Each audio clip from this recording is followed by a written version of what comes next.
help with her violent temper. And she called me a name and I pushed her. And she went for my hair, so we started fighting. And then the rest of my friends jumped in. And what happened? We got pulled off by the police. Hi, Marisha. Welcome back to Speakeasy. Now, have you been in any fights since? No, I haven't been in any fights since Speakeasy. That's brilliant. How did you stop? Well, I tried to remain positive and I tried to hold my temper. And instead of arguing and going straight into a fight, I negotiated and compromised. Can you give me an example of how you put your sort of negotiating into practice? Yeah, there was one time where I was going out with my friends and they got kind of vexed because they wanted to go a certain place and I wanted to go a next place, and then they started saying, well, that place is rubbish, and we had an argument, and I said, all right then, we'll go this place first. So how did you think Speakeasy helped you?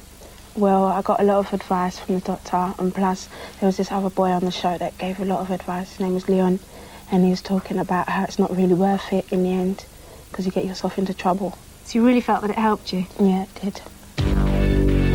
Star Talk. Time now for some tough talking, because this week's star guest is the fiercest gladiator of them all. It's Wolf. Now, his training partner is a 12-stone dog called Tonto, who doesn't do a bad job. His master is 6 feet tall with bulging 18-inch biceps, 29-inch thighs and a powerful 48-inch chest. Now, you'd have to be very brave to cross him these days. Or very balmy. Exactly. But when he was a teenager, he was a victim of savage taunts. My mother was Anglo-Indian and my father's Dutch. I did receive a lot of stick at school because my mother was very dark, which is more accepted these days to be a half-caste, but in those days, what I am, it wasn't as acceptable, you know. It was frowned upon. And a lot of kids can be very cruel. Can, you know, shout racial abuse at you and names at you. And, you know, when I was a kid, I had no alternative but to fight because you felt you're defending your mother's honour, you know. And whenever kids want to get to you, they'll always insult your mother. You tend to be ashamed of it at first. Like, why me? I'm being singled out and picked on because of my colour. I just used to thump them, like all kids do. You know, and then everyone will shout bundle and there's a big fight in the playground. I had to sit back and reason with myself, you know, why was I letting them get to me every time? You know, and then when I realised that, through advice from my mother, don't let them get to you, just laugh at them, baby, they'll go away eventually. She was right. You're a person, you're a human being. Colour of your skin's unimportant. It's immaterial. By letting them get under your skin, upsetting you, showing you emotion, screaming and shouting back at them, or retaliating, they've won. Don't give them the satisfaction of winning.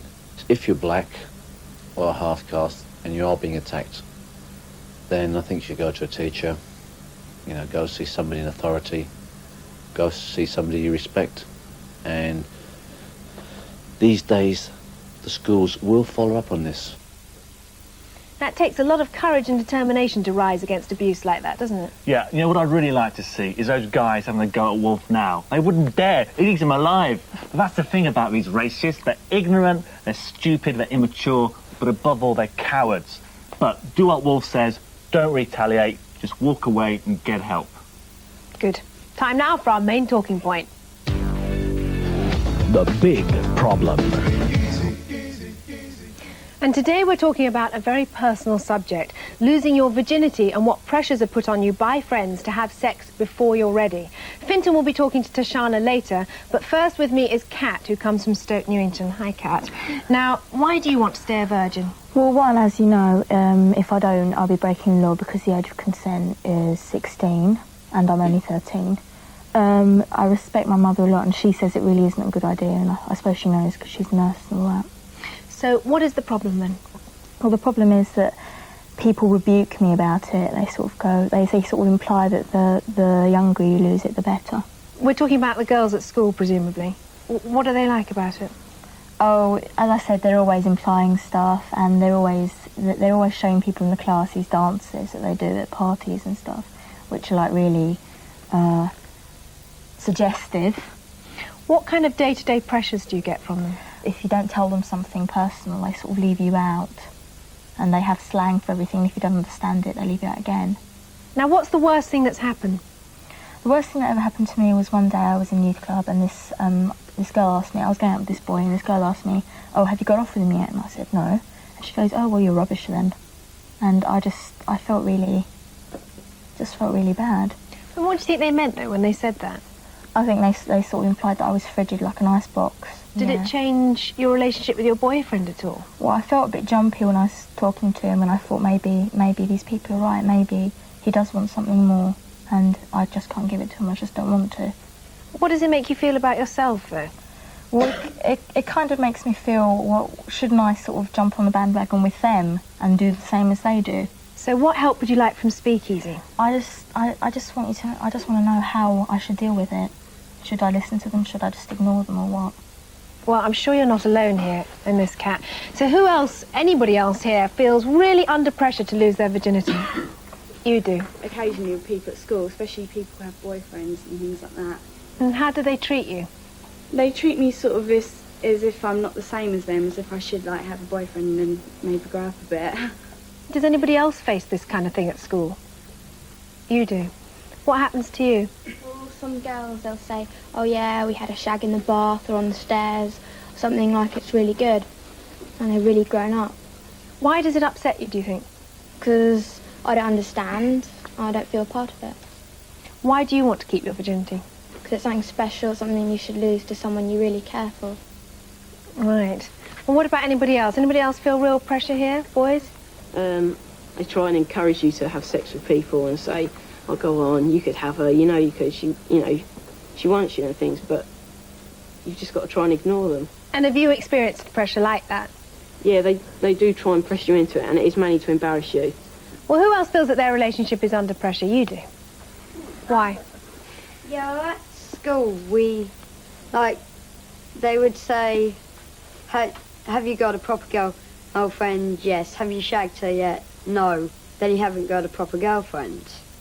It makes me feel small how they think that no girl would really like me. You know. Okay, what did you want to say?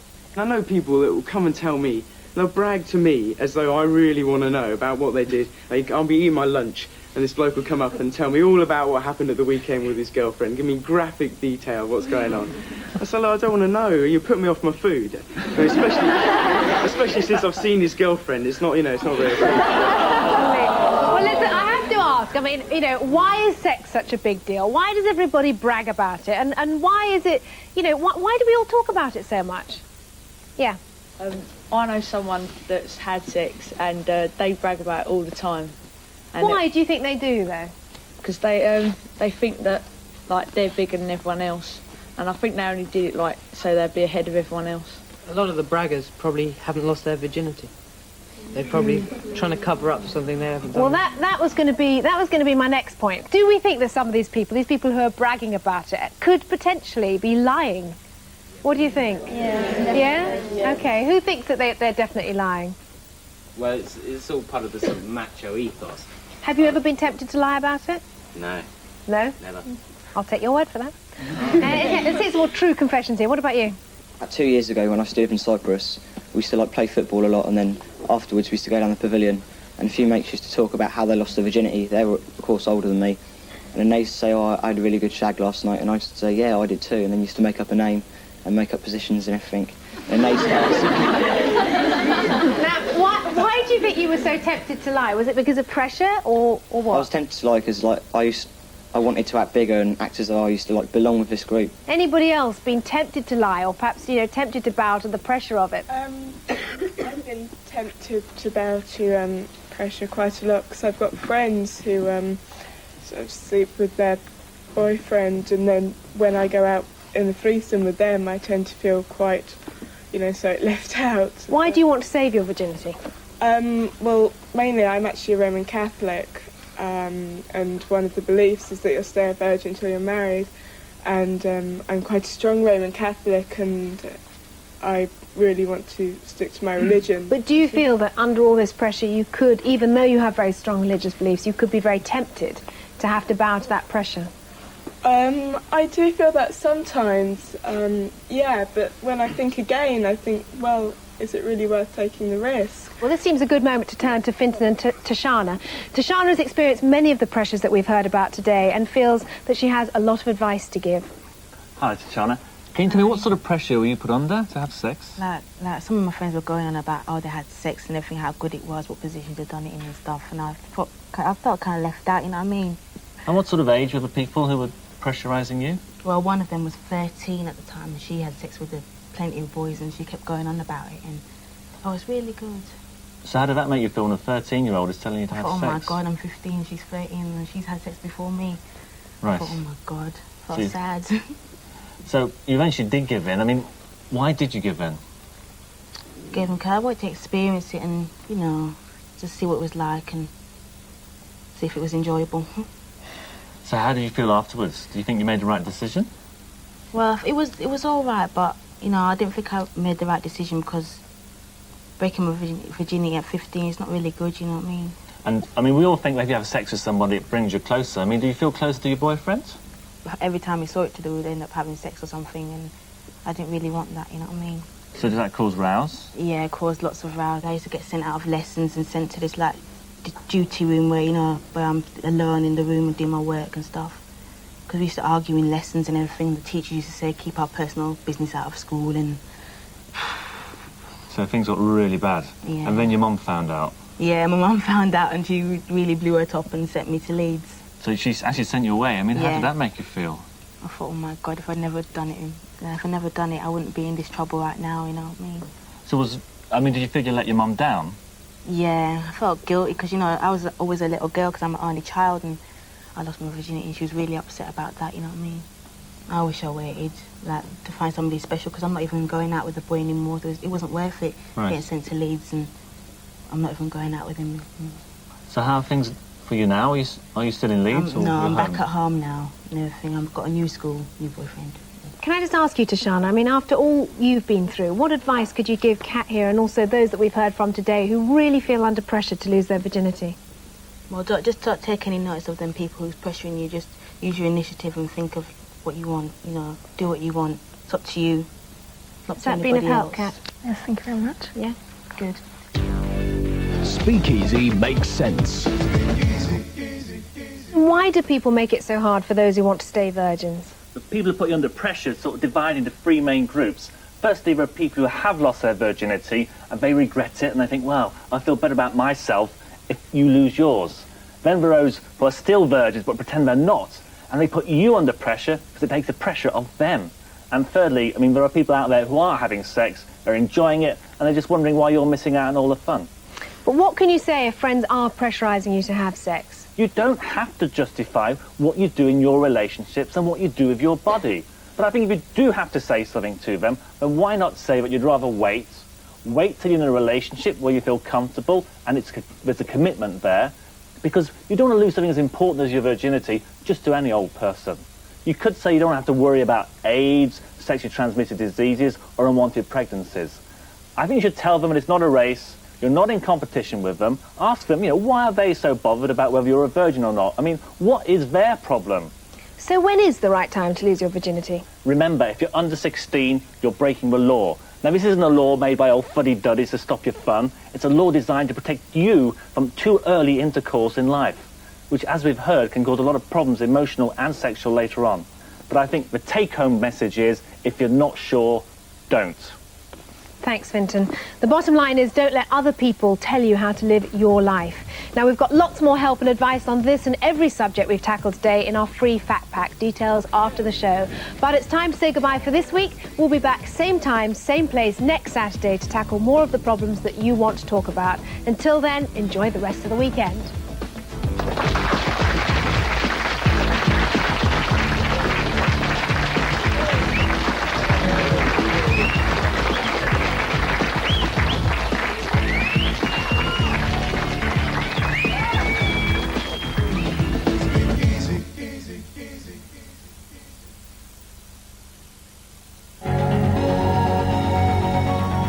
For a free pack based on today's speakeasy, call 0800 1060 66.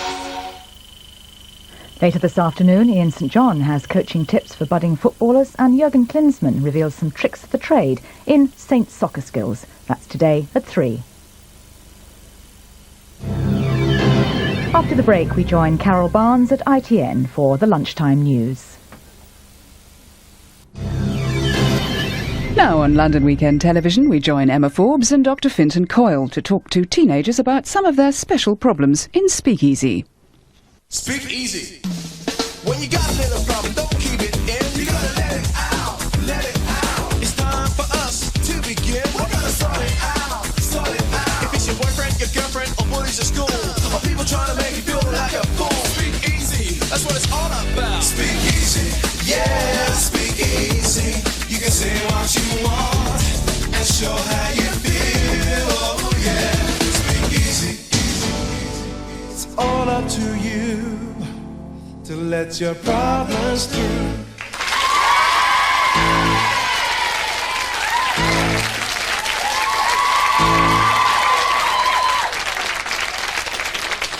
Hello, it's Saturday. Tonight is Guy Fawkes night. This is Speakeasy. And the fireworks start right here because we'll be talking about what's bugging you. Coming up today, what to do if you're a disaster on the dance floor and how to cope if you feel your parents don't love you enough. Binny from EastEnders is our star guest and our Dr. Fintan is here to give us his thoughts. Yep, I've got a cold, but I'm raring to go. Now, hang on a minute, because you remember last week we asked people to actually think of a nickname for you. Yeah. Well, now, West Carlton from Wembley suggests Clinton for you, as in the president. What do you think of that? No comments is what Yeah, you'd say. I think I agree with that. Well, we'll keep on trying, but for now, let's get talking. Come clean. Yes, it's time to own up to what you would do in heart-stopping situations, so get ready for this. Now, you fancy the seriously sexy girlfriend or boyfriend of someone that you hang around with. They make it obvious that they fancy you too, so would you A, make a play for them, or B, back away? Well, our studio audience have already voted on this, but before we tell you their verdict, we want them to come clean. So own up, who said they would make a play for them? You did. Why? Because like, if you like them, then you've got to go for it. So you only get one chance. You don't get another one. So what about your mate though? How do you think they'd feel? It don't matter, does it? I'll go for it. But then, if she likes you as well, why is she going out with your friends? Just give me an example of how you might go about it. I'd say, I like you. Yeah. I want to get at you. Get out of my face. That seems a very attractive way of putting it. How do you think your friend's going to feel afterwards? You'll get over it, don't worry about it. What about you? What do you think? If you really like the guy, what's the point of hanging around? Okay. What about somebody else who wouldn't? I wouldn't go out with him, I think, but I would just do something with him for one night or one day. How do you think your friend would react to that? I won't tell him. It's true, how's he going to know about it? Oh, I see. Oh, it gets more complicated. You're not even going to tell them about it. I see. Okay. It's going out with them, though. Because at the end of the day, the couple will break up after finding out that he's got off with the girl anyway. Okay, well, we've heard one side of the story here. And what we need to know now is, what about those of you who would just back off? Well, if it was a good friend, I wouldn't really. I'd rather have a friend than a boyfriend. You really wouldn't like it if it happened to you, so you wouldn't want to do it to your best friend. How would you feel that you were missing out on something, or would you just not be bothered? I'd rather keep my friend. Now, what about if he was really, really good looking, we're talking about here? No, but the good looking ones ain't worth it. They always think they're too nice anyway. What about you? If you really did like you, then it's not going to be sort of like a one-night thing, then he's going to hate you by tomorrow. So it'd be more than one chance. So you have to see whether he's going to finish with his girlfriend or boyfriend or whatever. Has anybody been in this situation? My best friend came round last night and said to me, "Oh, I fancy your boyfriend, but I won't go round with you anymore because I fancy him." So how do you feel about that? It makes me feel that I must have good choices over the people that I go out with if other people want to go out with him as well. Well, Fintan, it's your turn to come clean now. They say that all is fair in love and war, but is it really? Well, sometimes love can turn to war. I mean, if you make a play, you may win their hearts, but will you trust them not to be so fickle when they're going out with you?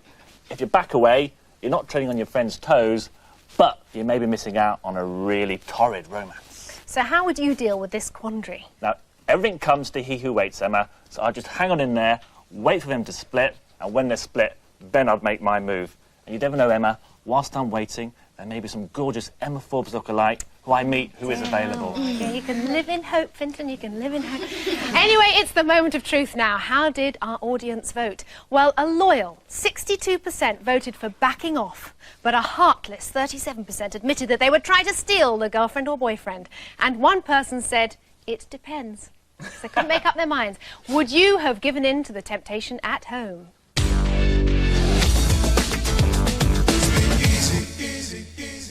This is Speakeasy. Get in touch and we'll do our best to tackle your problem.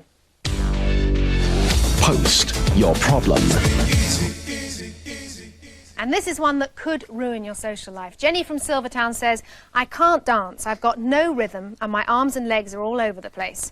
When we're out, my friends laugh at me and they try to dance as far away from me as possible because I'm an embarrassment. Sometimes I feel like staying in so I don't show anybody up. Well, I'm sure you're not the only one who feels like that. Is there anybody here who can't dance? You can't. Why do you think you can't dance? Well, sometimes I find it really hard to coordinate movements and stuff and get into the rhythm if it's a song I don't know or something. Now, how do people react when you're trying to dance like this? People I don't know laugh behind my back and stuff like that. Make me feel really self-conscious. OK. Anybody else get teased over their dancing? Well, when I'm sort of trying to dance, I lose confidence. I just find I get all things wrong and it's a bit annoying. So what happens as a result? Oh, my friends, they sort of dance and they say, come on, come up and dance. So when I actually do get up, start to dance, can't dance, and they just say, oh, he's got 2 left feet. And then after that... So they tease you a bit, don't they? Yeah.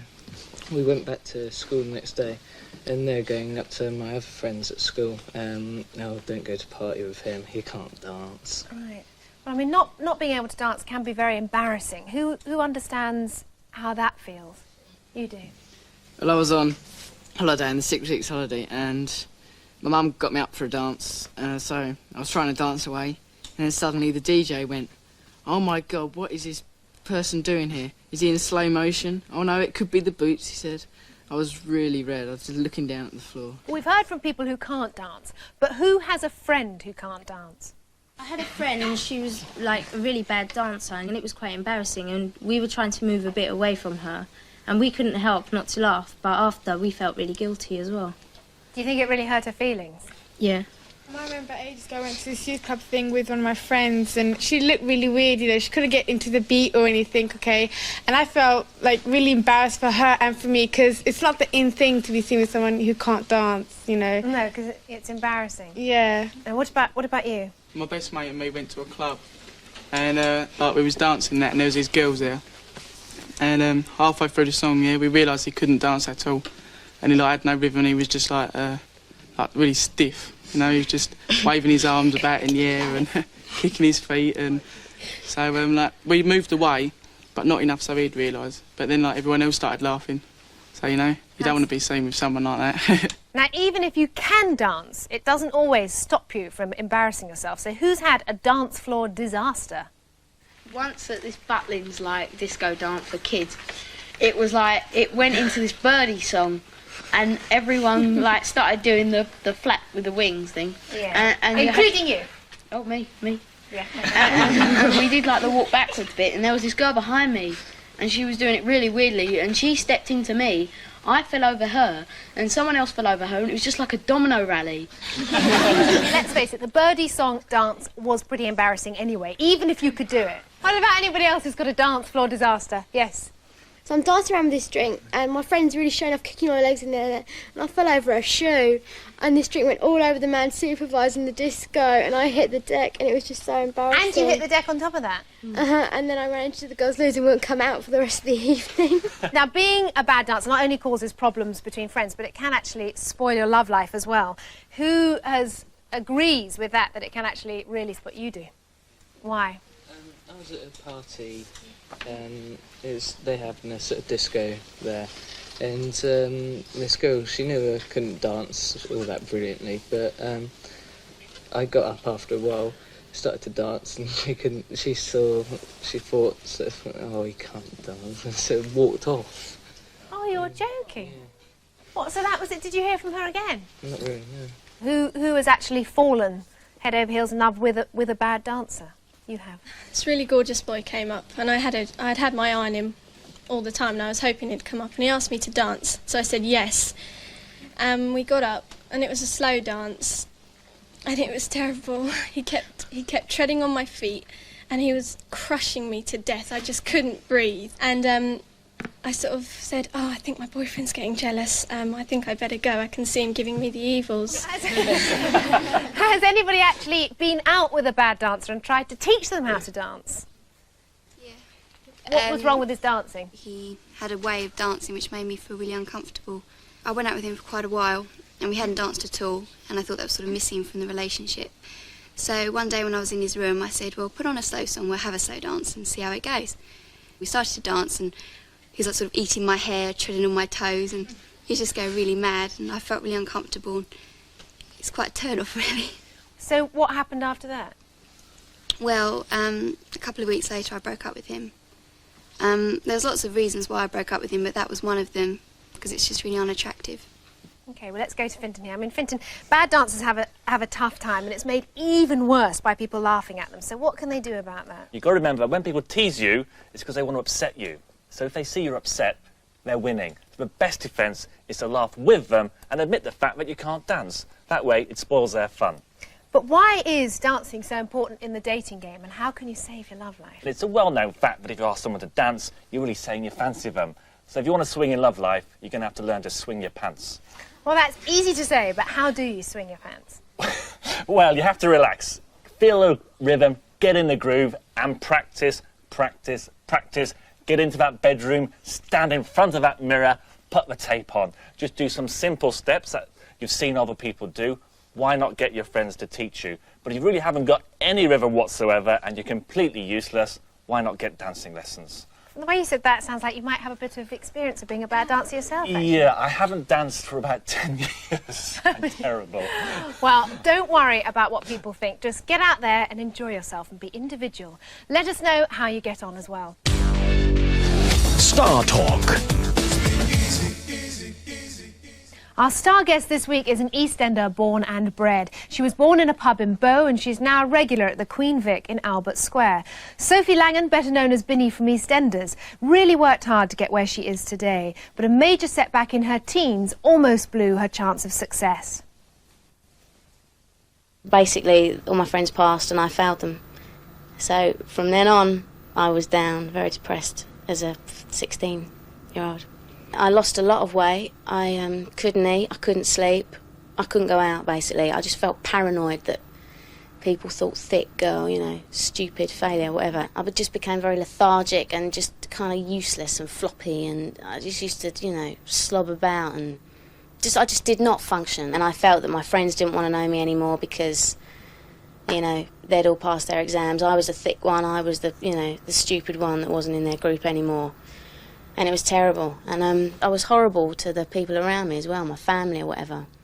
You know, there's my mum just desperately trying to help me, and I'm shunning her and, you know, being horrible. And I had to see counsellors and psychiatrists and things like that just to try and get me out of this, you know, rut. And I sort of snapped out of it and thought, this is ridiculous. I don't need this sort of help, you know. I'm going to retake these exams and see what happens there.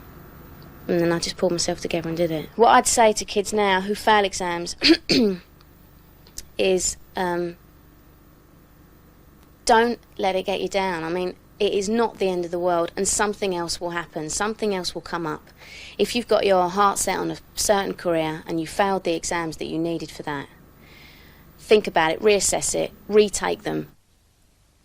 I think sometimes you learn more about yourself and life when you fail almost than when you succeed. Yeah, do what Sophie says. If you failed the exam, go back to the 3 R's. Realise it's not the end of the world, reassess the situation, and retake the exam if necessary. Good way to look at it. Time now for our main talking point. The big problem. And today we're talking about a problem which will strike a chord in lots of homes, and that's the feeling that your parents care more about your brother and sisters than you. Now, Fintan will be discussing this with Sarah later, but first let me introduce you to Priya. Now, Priya, do you think that your parents favour your sisters over you? Yeah. In what way? Like, if my two sisters want something, they'll get it a few days later. But, like, if I want something, I'll have to wait for a few weeks. Give me some examples. I needed new shoes a few months ago, and I asked my mum to get me some, yeah? And, like, she goes, she'll get them for me. And I had to wait for such a long time. And my sister, she wanted a pack of crayons, and, like, a few days later, she got them, and I was still waiting for my shoes. Now, in what other ways do you think they favour? I'm told that I have to do all the housework, and when I said to my mum, how come them lot aren't given no housework, then my mum turns around and says that them lot are still small. Yeah. So how does that make you feel? Annoyed and left out. Why does it make you feel annoyed? Because my sisters get what they want, and, like, my parents, they don't listen to me when I want to say something, how I feel and that. Now, have you tried talking to your parents about any of this? Once or twice. Right, and what happened? They just believe that we're all three of us are treated equally. How would you like things to change? My parents to listen to me every so often. Okay. And so what help would you like from Speakeasy? To say that I don't think it's fair that I think that everyone should be treated equally, all brothers and sisters, not to be left out. Okay, well, who else feels that their parents actually favour their brother or sister? You do. Yeah. Who do you think they favour? My sister. Your sister. Right. And in what way do you think they favour her? Well, my dad, he doesn't live with me, and he comes a couple of times a year to see us. And he's always buying her anything she likes. Right. Just. So you feel that basically you feel it's your father who favours your sister? Yeah. So he buys her presents. What else? He's named a shop after her. His shop. He's named it after her. How did that make you feel? Left out. I felt really bad because I said to my dad, you know, why didn't you name it after me or my other sister? And he said, oh, well, just try to make excuses. And I was really gutted. I thought, no, you know. Now, have you tried talking to your father about this? Yeah, I have, but he just says it's not true and that he loves everybody the same. And you don't believe him? No. Right, well, we have to bring your sister in, because now, do you think that you are the favourite? Yeah. Well, that's very honest. Now, why do you think you're the favourite? Because if I ask for a SNES or something, he gives it to me. But if Crystal asks him for clothes, she doesn't get it. He's bought her 2 Game Boys, a SNES, a NES, an Atari, Amstrad, anything she likes, she gets. Do you think it's fair that you're the favourite? No. No? Does it make you feel bad for your other sisters? Yeah. Yeah? Well, is favouritism, do you think, just about getting more presents than the other one, or do you think there's more to it than that? What do you think? I actually get more presents than my brother, but I think he's more favoured. But what does he get then that you don't get? Oh, my mum and dad are always sitting there talking to him all the time. So what's the kind of worst time for you? Just after my 12 plus, because I failed it and Alan passed. Right. And so what happened? My mum and dad just went, we had to have one failure. It's like they could see it in their faces, they didn't say it. What would you really like?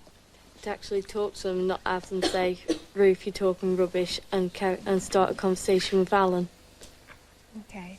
Does anybody else here feel isolated from their families? You do. I'll come in and they're all in the sitting room quite happily together. Sarah will be doing her homework or a tapestry or something. Mum or Dad will be watching the television, and then I'll be just totally alone, if you see what I mean. I'll come in and everybody else. If they talk to me, it's something nasty. Okay, well, let's see if your sister agrees. Sarah, do you think you're the favourite? Yes, I do. You do? Okay. Now, why do you think you're the favourite? Dad's tried to make me feel more in the family. Tried to make me more in the family than him. But are you aware of David's feelings? He hasn't told me before. So how do you feel about it now, having heard that? That he's upset and jealous. You think he's jealous? But are you upset that he feels upset? No. Now, are there any other ways that you think that parents favour your brothers or sisters? You do. Yeah, well, say my brother and I have been arguing and it gets into a fight, and I go down and tell my mum, she'll always listen to my brother. If she listens to anyone, it'll be my brother, and I never get to say my side of the story. OK, well, let's ask your brother about this. Do you agree with what he's saying? Not really, no. He seems to get... When we have an argument, his story seems to be listened to more than I do. Right. So you think it's completely the other way Yeah, around? it's completely the other way. So, do you think that it is ever fair, favouritism? What do you think?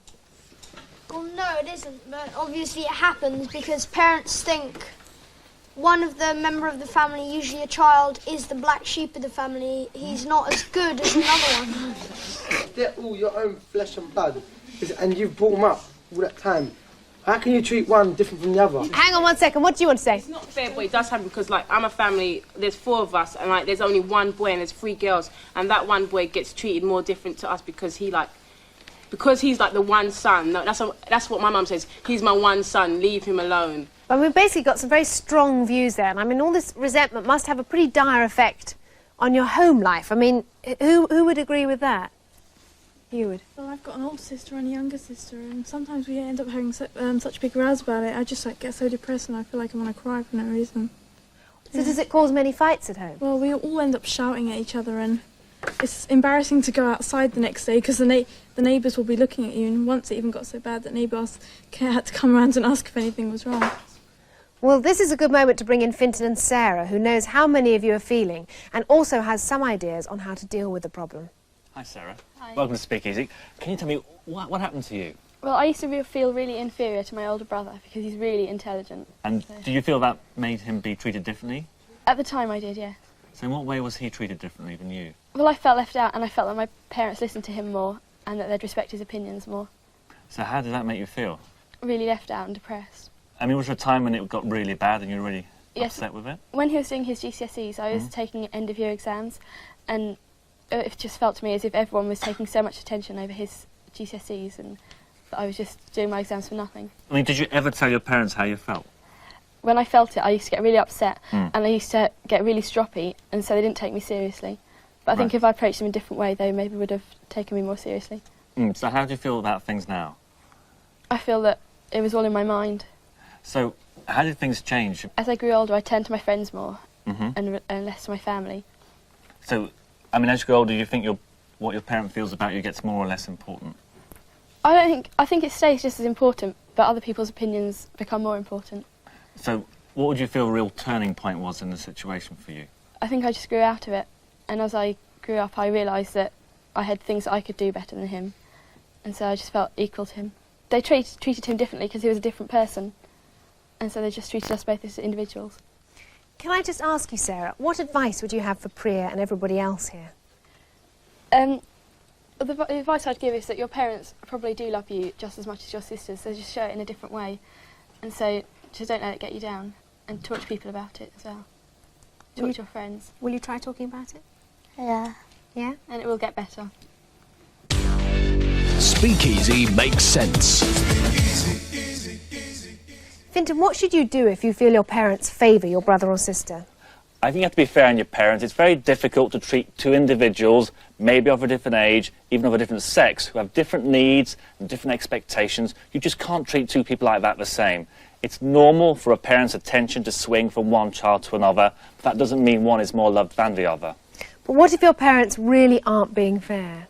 Well, I think you have to talk to them and tell them how you feel. They probably won't even be aware there is a problem. Just be firm with them and say you need as much praise, encouragement and treats as anyone else in your family. OK, so you've talked to your parents, but how should you deal with the favoured brother or sister? Well, don't get annoyed with them because it really isn't their fault. Try and get them on your side. Maybe they can talk to your parents on your behalf and point out when they're being unfair. I wouldn't compete with them at all. I'd concentrate on my good points